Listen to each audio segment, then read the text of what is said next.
I presume if you've clicked on this video, you're in one of four camps. First is you're like me, where you purchased the 14 Pro Max and you're stuck with it, and you're considering, should I just purchase the 15 Pro Max? B is that you're stuck in the Apple ecosystem and you also have a much older phone, like older than the 12, and you're considering, is it worth upgrading to the newest iPhone 15 series? Or should I go for, let's say, the 14? C, you're an Android user and you're curious about iPhones, but you can't justify purchasing the brand new 15 Pro Max. D, you're considering purchasing this phone for a parent or a child, and you don't think that they need the brand new top of the line iPhone 15 Pro Max, and you're wondering if maybe the 14 Pro Max would be a better buy over the 15 Plus. Now, I'll try and share some general thoughts about each category and insights that might help you make a decision if you should consider getting the 14 Pro Max or not. And the TLDR is that for each camp, I would definitely suggest not getting the 14 Pro Max. Now, before I address the four camps, I want to mention two quick points. And the first is to avoid all smaller phones.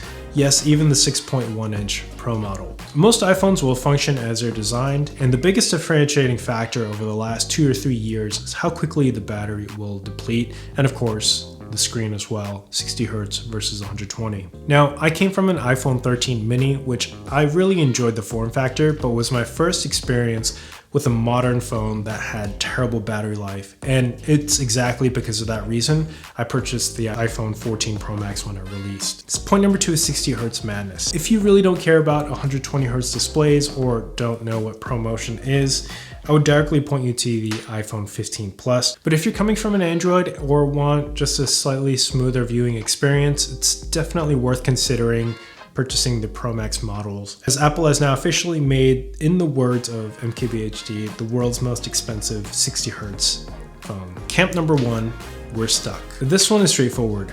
We've pulled the trigger and now we're stuck with a 14 Pro Max that works probably just as good as the 15 Pro Max for most of us, without the fancy bezels and of course without the wonderful USB-C. Sure, there are more amazing internal upgrades that I can list right here, but unless you're finding your phone to be maxed out, which I'm really curious what you're doing with your phone, and I'm not being sarcastic, the majority of us should probably wait for at least the 16 series to come out. Camp 2, the champs. If you're part of this rare breed that doesn't upgrade your phone every 2 to 3 years, first of all, I have respect for you. And secondly, you probably don't care about the specs as much, and you're sitting on a super old iPhone like the 10 or 11, maybe the 12. Now, that doesn't mean you don't appreciate your iPhone, and if anything, some of you guys are some of the heaviest users of the iPhone. But what this means is that you haven't gotten sucked into all of the marketing, and you just like things to work. You don't care about how fancy 3 nanometer chips sound or 4 gigabytes of RAM that might sound suffocating to other people like me, you don't even flinch at. And you just want the phone to work. And if it occasionally stutters or slows down, you just close all the apps, or maybe if it gets really bad, you'll just restart your phone every once in a while. Now for the champs, if it's time for you to upgrade, I would definitely suggest you skip the 14 Pro Max and spring for the 15 Pro Max, which I know is pricier, but just because of the upgrades that you'll get over the 14, at least internally, it'll make your use of the phone last that much longer than your current phone right now. Camp number 3, the curious. If you're an Android user, there's really just a few reasons why you would consider an iPhone. First is you moved to the US. Second is that your family and friends are all using iPhone or they switched over to iPhone. Third is that maybe photography and videography is important to you. And fourth, you just want to try something new. First of all, if you're coming from an Android, you'll immediately be frustrated. The iPhone 14 Pro Max requires a lightning charger, and if you've been using USB-C for the last couple of years, that'll just be the first frustration that you experience. Secondly, even if you were to get the 14 or 15 Pro Max, with its limited iOS, it'll make you feel like you're wearing training wheels compared to an Android. But the reality is the iPhone is really convenient in the US. More than half of the US population are currently on iPhones.